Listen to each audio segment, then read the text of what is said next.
Buen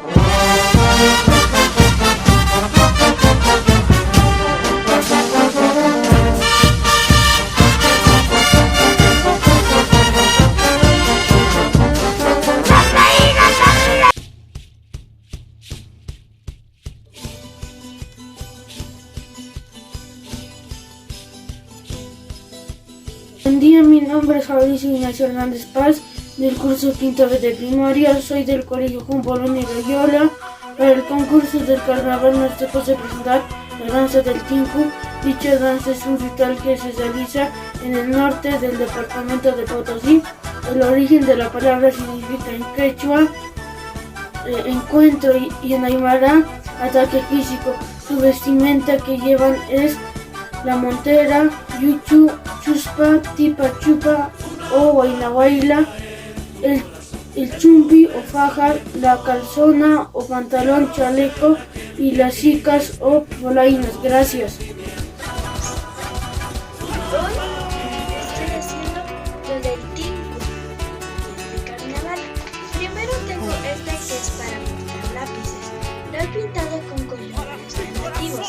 He reutilizado una botella grande de Coca-Cola de 2 litros. Le he pegado goma eva y le he puesto cinta de carnaval.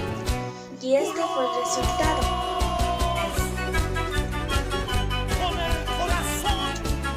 Luego tengo este otro. He utilizado plebe de viejo para hacer esto.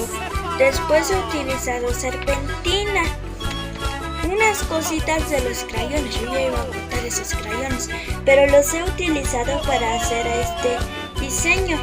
He puesto serpentina y le he puesto con color de marcadores y unos ojitos.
Venga, guililla, coqueta y traviesa, ¿qué te has pensado?